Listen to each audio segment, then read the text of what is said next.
Hello everybody and welcome to this Train Sim World 4 news video. It is past 1am, I'm very tired, but here we go, Train Sim World 4, let's have a look. I'm talking quietly because I'm very tired and I've lost my voice. I just sat through the 2-hour live stream. That was such a waste of my time. To everyone who's going to jump to the comments saying, "Oh, is this real?" Yes, it's real. Go watch the live stream if you have 2 hours to kill. That's the official logo, that's the official branding. This is official, it's been confirmed officially by Dovetail. They've come out, they've said it's real, everyone knew it was real anyway. I also got banned from the stream because I kept saying that it was bad.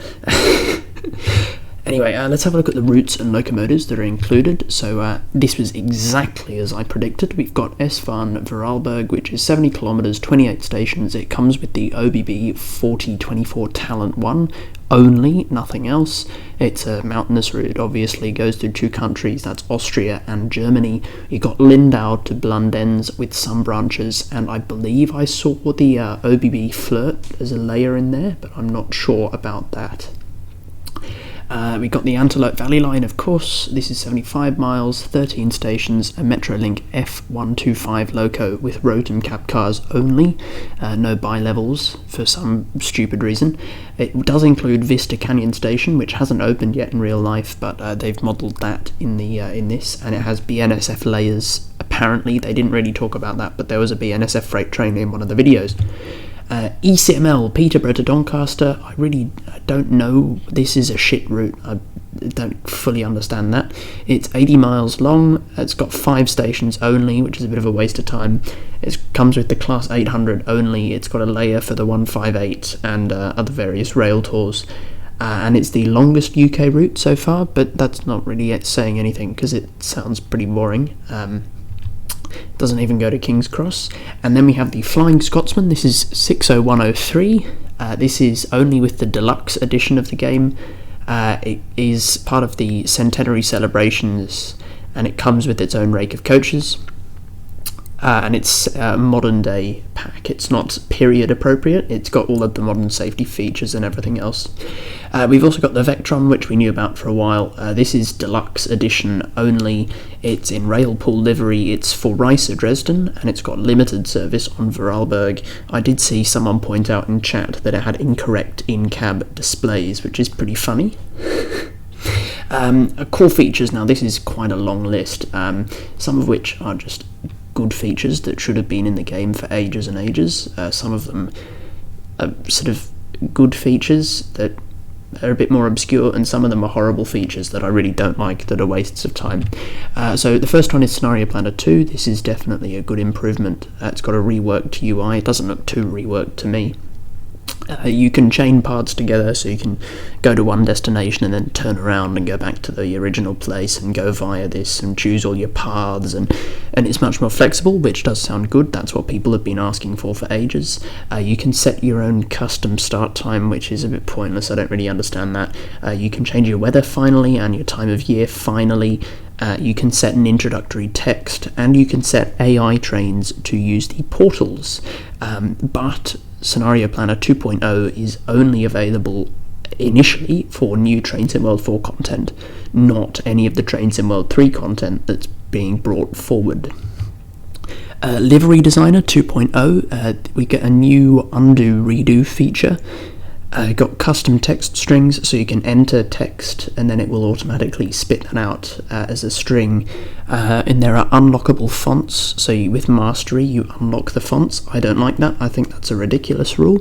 I think they should just be unlocked by default, but interestingly they do include Rail Alphabet and Johnston 100, Rail Alphabet being the British Rail official font from way back in the days of BR. And Johnston 100 being the official London Transport font, which is pretty nice. And we have toggling AI liveries, so if you've got a custom livery or if you downloaded something off Creators Club, you can turn it off AI, so it'll only appear when you select it on your train, and it'll never appear on any AI trains. And the layer limit has been increased to 1,000. Creators Club, this has a new UI, apparently. Nothing really that I saw that looked new to me. It's got new search filters and better search features, which, okay, waste of time really. Focus on other things, please. Photo mode, this one's interesting. We get a pause function like there has been in Train Simulator for ages. About bloody time. We got image filters, so you can see there on the image, the sliders. We got depth of field, focal point, rotation, field of view. That all looks quite nice. It saves them automatically to a new in-game gallery, and it doesn't appear that they've got a local download function, although you might be able to hide those settings and just take a normal F12 screenshot if you're on Steam, and that would save. I'm not quite sure. That will be something to investigate further.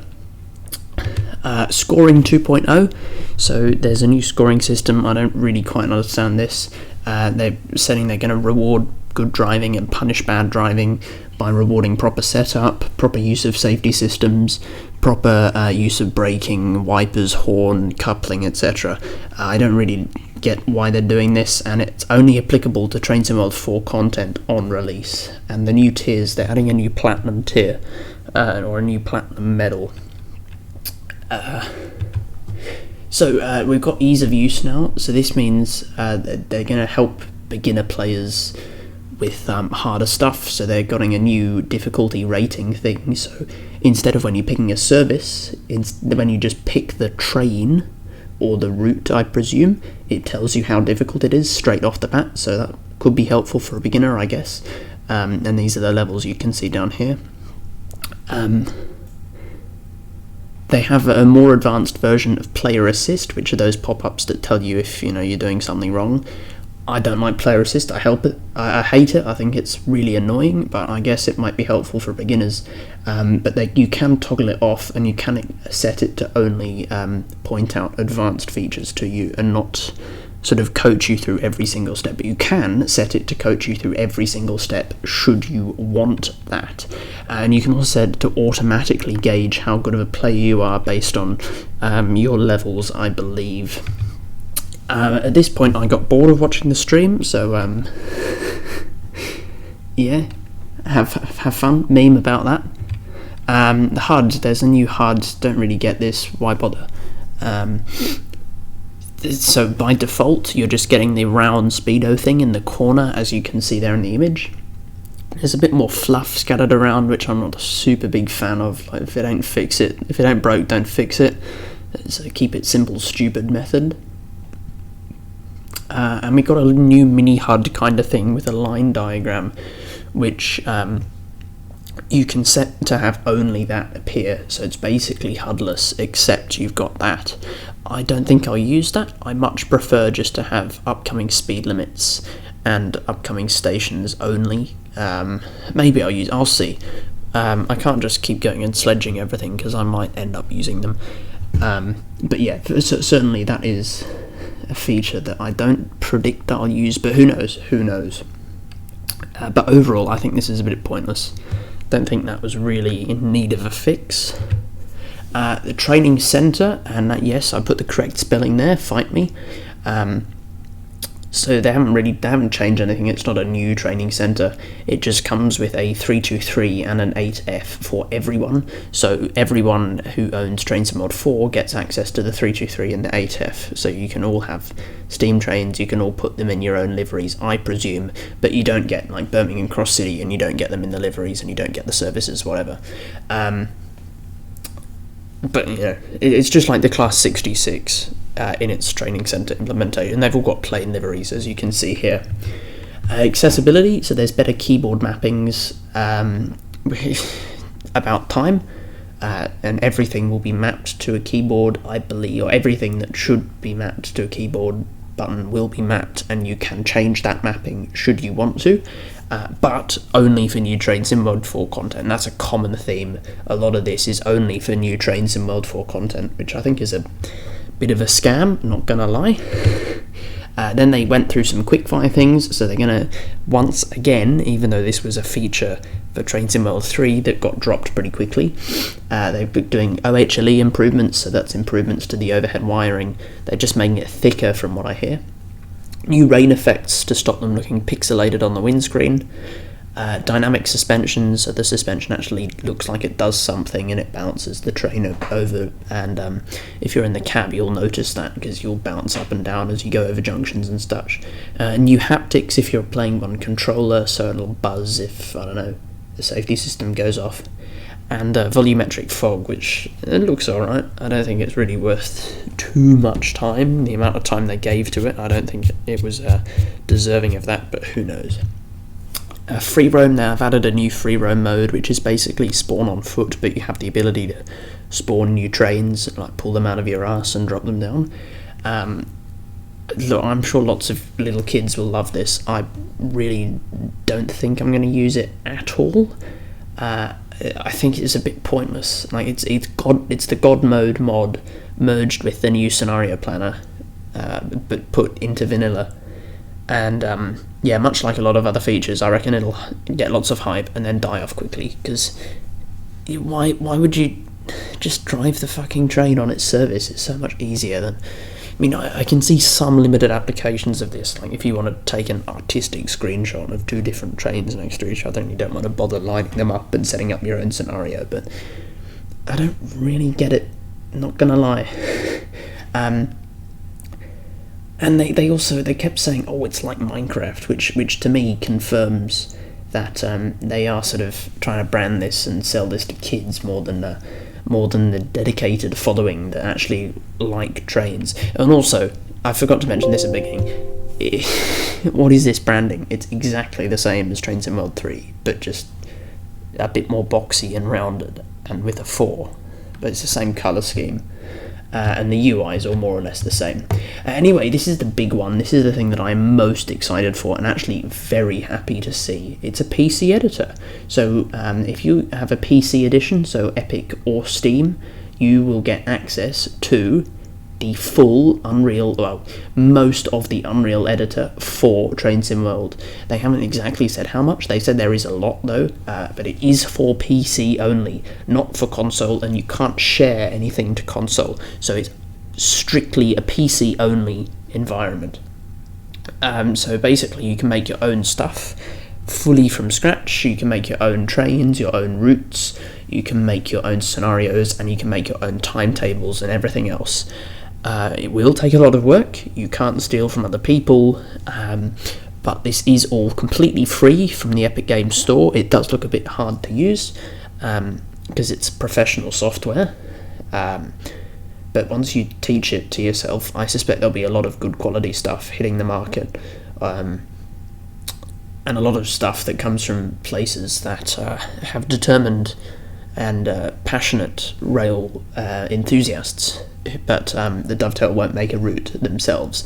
And Dovetail did also say, Matt did say that they foresee this will increase the number of third parties in the partner program. So if you make a particularly good route in the editor and you ask to be in the partner program, they will probably let you, and you can actually start to monetize your DLC. And that got me thinking, maybe, just maybe, it's about time that I'll put together an Australian team. Maybe I'll try and have a route around, because it does look pretty hard and I don't have that much time or patience.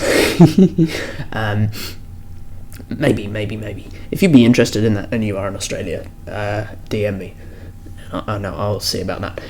But yeah, it can't be used on console, and there are other limitations. They mentioned other limitations, but they didn't actually tell us what they were, so we're not sure about that. They also then went into a 12-month roadmap. I'm not going to go through this in detail. If you want to read it, pause now.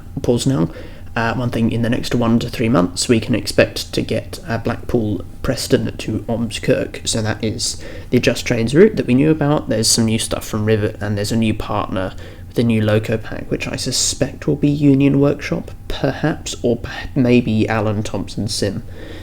Those are the two obvious things coming to my mind. Or Thompson Interactive or something like that. And yeah, so this is the Blackpool to Ormskirk route. We've got 19 stations, 3 of them are disused. It's focused around Preston. We've got Ormskirk to Blackpool North and Blackpool South. It comes with the Class 142, as you can see there. We've got additional layers from various other routes. I saw a 101, a 47, a 31, We got hour-long service from Ormskirk to Blackpool, and it's set in the 1980s. And that'll be releasing between 1 and 3 months away from launch. Now, the packages you can buy Trains in Mod 4 in. There's a standard package for £40. You get the 3 core routes, so that's Vorarlberg, Antelope Valley, and ECML, plus all the core updates, plus the training centre upgrades. But nothing else. You can get Deluxe for £53. And these might not be, the prices might not be correct, because they didn't actually say what the prices were in the stream. Talk about a cash grab. They didn't say them. They said, oh, you can pre-order them now, by the way, and there'll be a 25% discount, and then conveniently forgot to mention the price. So yeah, the deluxe version is the standard package, plus the Flying Scotsman, plus the Vectron, plus Reiser to Dresden as a route, plus 5 days early access to the game. And if you're on Steam, you also get a wallpaper and a soundtrack. And special for £90, which is pretty fucking expensive, you get all of the other stuff from Deluxe, plus loads of other routes from previous games, loads of other shit routes, I'll be honest, from other games. I mean, if you don't have any of them, it's probably a good deal, but I don't know. There's also going to be regional variations, so you can just get a US version that just has Antelope Valley and the core and the training centre, or just ECML, or just Vorarlberg. And I suspect 6103 and the Vectron will all be available as separate DLC. I don't think they'd take that off the store. And there's up to a 25% pre-order discount, but I wouldn't be rushing into a pre-order at this stage. Even though you can, either now or in the next few hours, pre-order, I would wait for anything else to come out. I would just really hold off until the last possible moment and really make sure that you want to buy this, because it could be pretty slim either way. FAQs, they went through a few FAQs, so will progress and previous content transfer over? Yes, obviously. What platforms is it available to? All of the current supported platforms, so that's 8th and 9th gen, so PS4, PS5, Xbox One, Xbox XS, PC and Epic, all of that stuff. And it will release on the 26th of September, which is conveniently exactly when the original leaker suggested it would. Personal view, I think it is a pretty bad cash grab. All of these updates, bar maybe the editor, could be rolled out with a game update for Trains in Mod 3. I don't see any need for a completely new title, other than money. From the few gameplay videos they had, there was poor optimization, things were still a slideshow, even though it wasn't actually live, it was all pre-recorded, and there were poor graphics, it looked awful. The shadows were all over the place, and I get it, it's early access, but the engine is not new, they're using the same engine, the same lighting. It looks pretty bad, looks pretty poor. And the routes and locos, I think they're a bad choice. Vorarlberg's alright, but the other two I don't think are a good choice. Like, what the fuck is Antelope Line? What the fuck is ECML? Like, really? Peterborough to Doncaster, what the fuck? And there's only one piece of rolling stock per route, which is also bullshit. Like, they're not even recycling stuff. For Antelope Valley, they could have got the MP36PH, which we already have, and the bi-levels, which we also already have, and just roll them together. But no, that'd be too hard. Fucking bullshit. The core updates. So I think Scenario Planner 2.0 is good, but it should have been like that from release. And the updates should also be backdated. Of course, they're not going to be. They did not say they would be. Knowing Dovetail, they will not be. They will just be. They'll be rolled out for the other stuff that gets carried forward, but they won't be rolled backwards. Likewise, Livery Designer 2.0 is good, but the changes should have been there from the beginning. and they should be reapplied to previous games. Of course they won't be though. Creator Club updates are unnecessary and a waste of time. Photo mode is good in principle, but I'd like to see it fleshed out further, and I'd like to see a local download feature. Scoring 2.0 is unnecessary, and who cares? If you're actually worried about your point scores, then who cares? I know I talk about the medals at the end of a video, but the only time I really think about them is the 5 seconds when they get presented, and then I'd stop caring. Ease of use is good but not impressive. That should be normal. Like, you can't, oh wow, look at me, I'm allowing everyone to play my game. It's like, if you have a disability you can finally play, look at me, we're so cool. But no, that should be how things are. The HUD changes are unnecessary and a waste of time. Yeah, accessibility is good, but it's good in principle but not impressive. The OHLE, I think that's a good improvement. Whether it will stand up to the test of time, I'm not sure. Whether it will increase optimization issues, I'm not sure. New rain effects are good, but overdue. Suspension improvements, like, sort of who cares? I mean, it's a good feature, but overdue, and it really shouldn't be anything fleshed out too. Like, they shouldn't have fleshed it out as much in the stream as they did, because that's just a minor thing. Haptics I don't really care for. I don't play with controller. If it makes a big difference, cool, I guess. The fog, if it makes a big difference, then my opinion will change, but the shadows looked a bit miff, and I don't know if the fog's to blame for that. And free roam, yeah, no, not a fan. The editor, the editor's quite positive on my part. I like the editor. I like the idea of it. I think, well, it was promised to us a whole 4 years ago, but that is the most interesting thing, and the thing that I'll be looking for the most. And finally, is it worth it? I'm going to say no. For now, that could change depending on what we see. We know very little about this officially. I will be making further videos on this on the weekend. I won't be making any more this week because I have shit to do. On the weekend you can expect more videos on these routes and what they will actually include.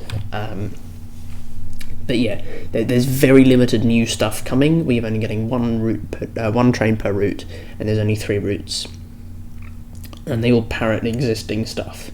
And really, this is all just core updates that have been rolled into a paid update.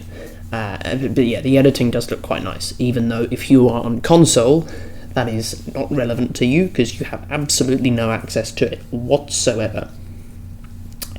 And that is more or less it. A whole 22 minutes later, I managed to condense a 2.5-ish hour live stream. No, 2-hour live stream into 20 minutes. I've left some things out that I thought were really minor. If there's something I missed, leave it in the comments. Please, please, please, for the love of God, do not argue against Train Sim World 4's existence, because it's been confirmed by Dovetail now. I'm not spreading lies. Everything here has been taken from the stream. None of this is speculation. It is all fact. And with that, I will leave you. It is now 1:30 AM. I am very tired. I would like to go to sleep, and I'll see you next time. Goodbye.